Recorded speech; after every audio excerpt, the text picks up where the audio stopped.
Fala pessoal, sejam muito bem-vindos mais uma vez aqui ao nosso canal, sempre trazendo conteúdos diários aqui para vocês sobre o Flamengo. Então, se você é novo, já peço a vocês que deixem seu like, se inscreva, ative o sino e sempre compartilhe nossos vídeos com seus amigos.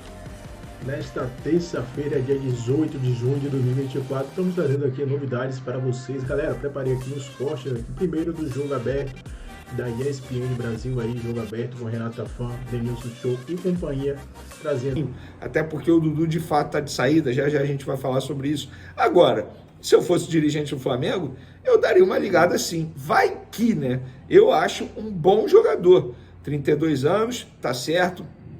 Nas últimas temporadas não rendeu tanto, mas eu acho um bom jogador. Eu daria uma ligadinha aí só para ver qual é. Até para causar uma quizumba ali, sabe? Imagina, Marcos Braz ligando para o Coutinho e mexendo com a torcida do Vasco. Por que não? Quero saber a opinião. Você aprovaria uma possível chegada de Felipe Coutinho ao Flamengo? E sobre Dudu, pessoal, a Leila Pereira hoje deu uma entrevista sensacional. Inclusive, acho que a postura dela nesse assunto foi perfeita. Ela falou a verdade. O Dudu nos procurou competitivo para conquistar títulos. Então, eu acho que é bom para todo mundo. E o Cruzeiro, só para finalizar, ainda tem interesse em Gabigol. Mesmo contratando o Dudu, o Cruzeiro vai tentar o Gabigol após o resultado do julgamento dele, que ainda não tem data para acontecer. O Pedrinho, novo dono da SAF, do Cruzeiro, quer contratar o Gabigol. Isso foi me falado por um dirigente do Cruzeiro. O Pedrinho quer ter o Gabigol no elenco do Cruzeiro.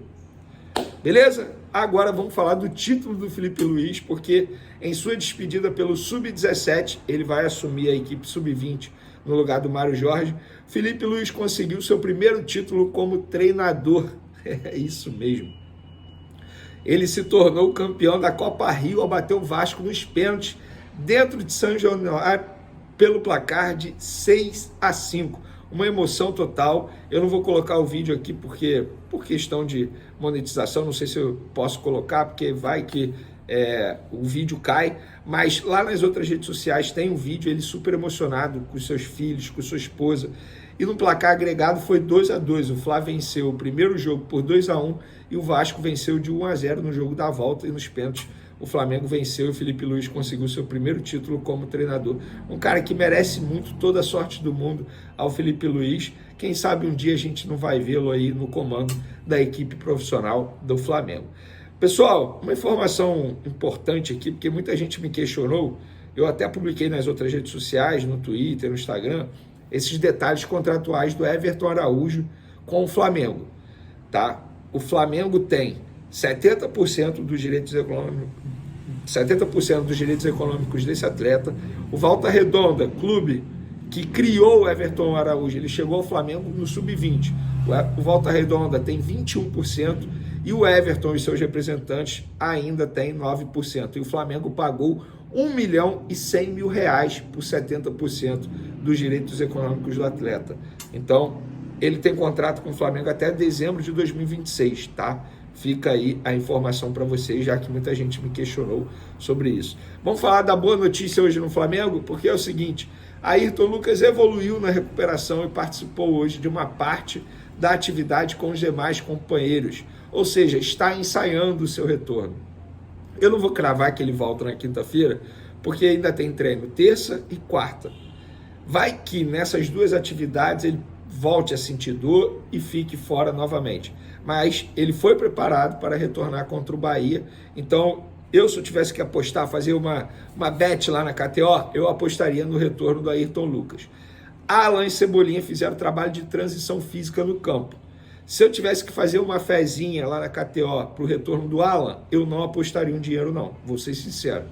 Acho que o Alan pode retornar mais no final de semana no jogo contra o Fluminense. E o Cebolinha, se eu tivesse que fazer a fezinha, eu acho que volta na quinta-feira a ficar à disposição técnico Tite. Mas o retorno do Ayrton Lucas já é um passo muito importante, um presentaço para o Tite. Por quê? O Fabrício Bruno está suspenso, não encara o Bahia. Com isso, o Léo Pereira, que vem fazendo a lateral esquerda, retorna para a zaga, faz ali uma dupla de zaga com o Davi Luiz, Ayrton Lucas na lateral esquerda. No meio de campo, caso o Alan não volte, o que eu acho que não vai acontecer agora contra o Bahia, Léo Ortiz mantido, entendeu? Junto com o Gerson. Eu acho uma boa, e isso seria maravilhoso para o técnico Tite. E sobre o Léo Ortiz, que pediu para ser substituído no segundo tempo com dores musculares, a princípio não preocupa para quinta-feira, tá? Na reavaliação do elenco nessa segunda-feira, a ver na atividade dessa terça e também na quarta-feira se ele vai treinar com os demais jogadores. Mas a princípio não preocupa para o jogo contra o Bahia, jogo extremamente importante, 20 horas, 8 horas da noite, no Maracanã, expectativa de casa lotada. A diretoria espera pelo menos 50 mil pessoas presentes no Maracanã para mais um jogo importante. Estamos falando de um jogo briga direta na parte de cima. O Bahia está brigando na parte de cima. E tem o Everton Ribeiro, ex-Flamengo. Será o primeiro jogo do Everton Ribeiro contra a sua equipe. Por falar em jogo, eu estou vendo o Atlético Paranaense chorando até agora por conta de 1 minuto de acréscimo do Daronco. Os caras enviaram até ofício a arbitragem para reclamar disso. É vergonhoso. Falei no SBT Sport Rio, hoje vou repetir aqui. O Daronco, ele é um árbitro extremamente fraco. A verdade é essa. Ele é fraco. Mas nesse ponto ele acertou, porque ele deu 1 minuto de acréscimo por conta da cera que os jogadores do Atlético Paranaense estavam fazendo. Se os jogadores não estivessem fazendo cera, ele não teria dado 1 minuto.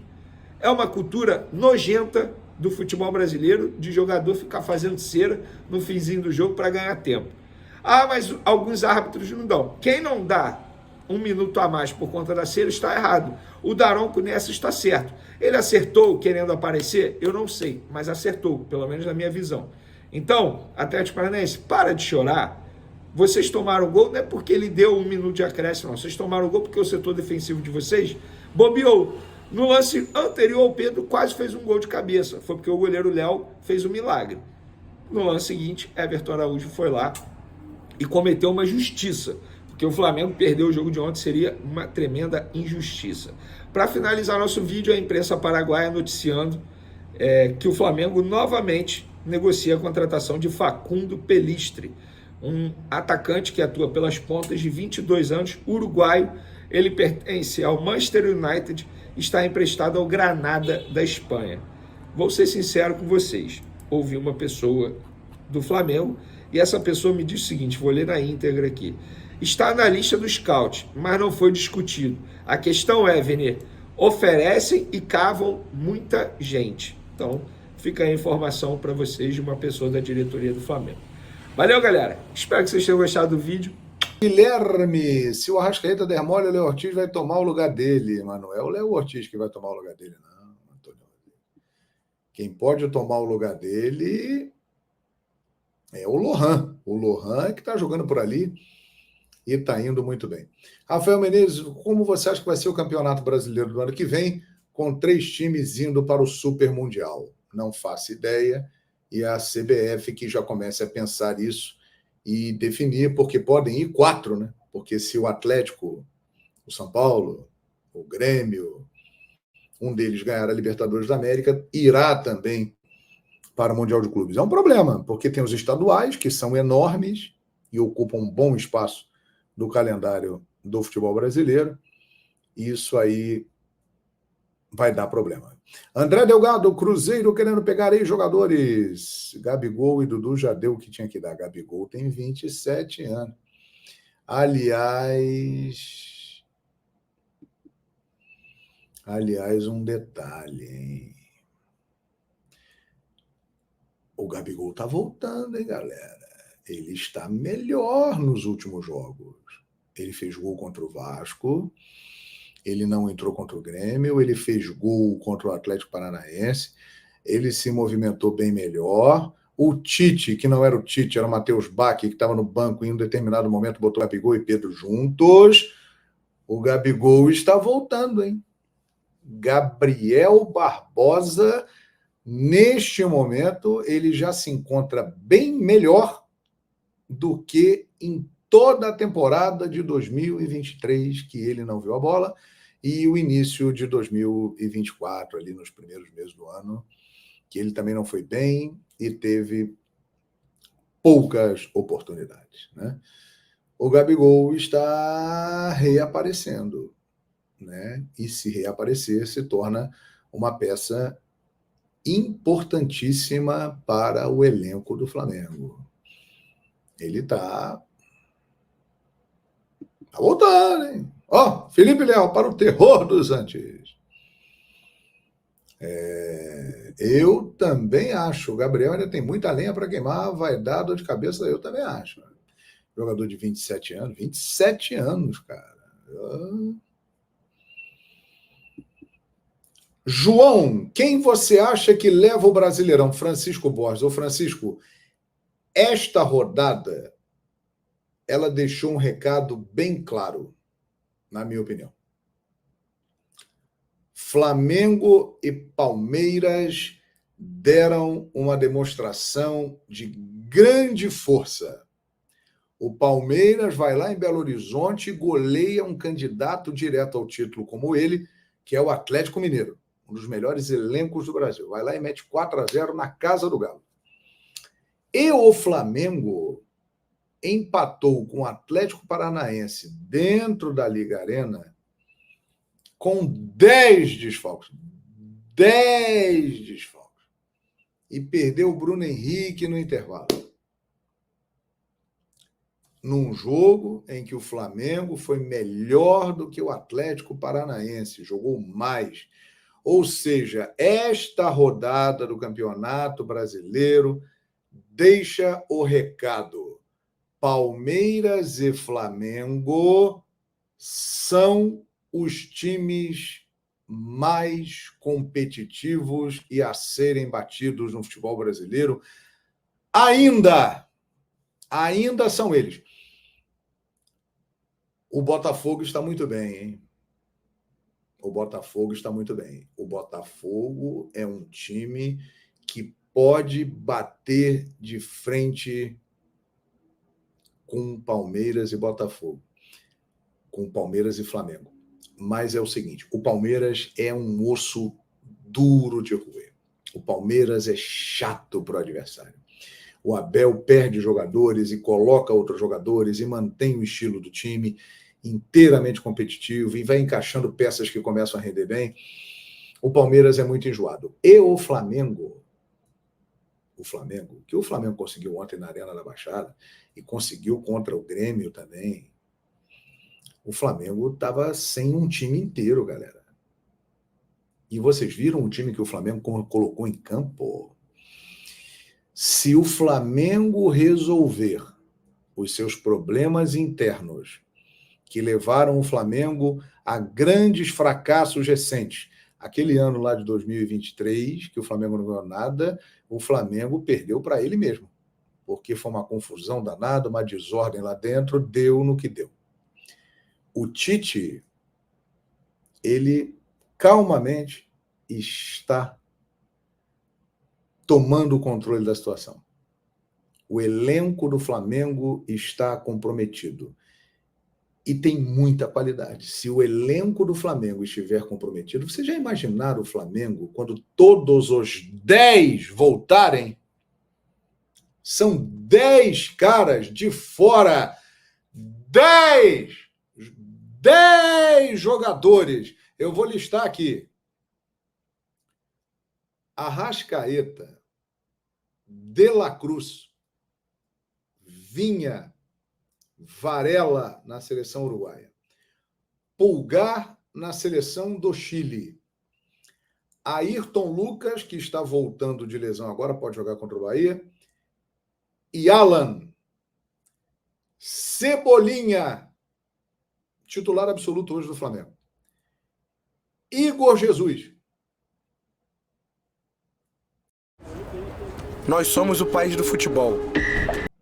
Aí o Flamengo coloca em campo um time com Rossi, Wesley, Fabrício Bruno, Davi Luiz, Léo Pereira, Léo Ortiz, que jogador, né? Que jogador, hein? Zagueiro no meio campo, que tranquilidade. Não vai sair mais do time, não. Hein? Ele vai ficar ali. Ele virou um concorrente, eu acho, para Pulgar, para Ala. Ele vai ficar ali, não vai sair, não. Léo Ortiz, Gerson, Lohan, grata revelação, Luiz Araújo, que vem em grande fase. Pedro e Bruno Henrique. Com esses desfalques todos, olha o time que o Flamengo botou em campo, gente. É um absurdo isso. Este time do Flamengo, que está jogando agora, sem os caras que estão fora, é um time capaz de ganhar o Campeonato Brasileiro, capaz de disputar para ganhar a Libertadores da América e a Copa do Brasil, ou não? Então, por tudo isso que eu estou falando, Palmeiras e Flamengo, eles vão continuar sendo o topo. E são os times que os outros têm que tentar derrubar. Eles deixaram esse recado bem claro nesta rodada do Brasileirão. Concorda comigo? E aí? Qual é a sua opinião? Quero saber a sua opinião. Agora sobre Danilo, lateral e capitão da seleção brasileira e antigo sonho da diretoria do Flamengo. Ele foi perguntado pela TNT sobre a possibilidade de voltar ao Brasil e a resposta foi bem clara. A preferência ou prioridade para dois clubes, a frase é, abre aspas, se eu voltar ao Brasil, tenho duas prioridades, Santos e Flamengo. O Santos, obviamente, por conta da relação que foi criada, ele era atleta do Santos em 2021, quando da conquista do título da Libertadores da América, a partir daí se muda para o Porto e na sequência para a Juventus da Itália. O Flamengo, onde ele nunca jogou, tem a ver com uma questão de infância. O Danilo é torcedor rubro-negro, já declarou isso a pessoas próximas, a família toda dele torce pelo Fla, até por isso a chance dele retornar ao Flamengo é grande. Danilo, jogador da seleção, da Juventus da Itália, não voltaria nesse momento ao Brasil para jogar na segunda divisão pelo Santos. Nem a capacidade financeira, existe a chance financeira de o Santos exercer uma operação como essa. Diante desse cenário, o Flamengo só aguarda que exista uma rescisão do contrato do vínculo do Danilo. Essa especulação na Itália existe há bastante tempo por conta de uma ideia da Juventus de rejuvenescer o elenco, além de abrir mão de jogadores mais caros. Se houver essa rescisão do contrato, é grande a chance de o Danilo virar reforço do Fla. Se não, o Flamengo vai precisar negociar com a Juventus e isso não fazia parte dos planos dos dirigentes. É isso aí, nação. Esse foi mais do nosso canal aqui, sempre trazendo conteúdos diários aqui para vocês sobre o Flamengo. Então, se você não puder nos ajudar, deixa aquele like maroto, se inscreva, ative o sino e sempre compartilhe nossos vídeos com seus amigos, galera.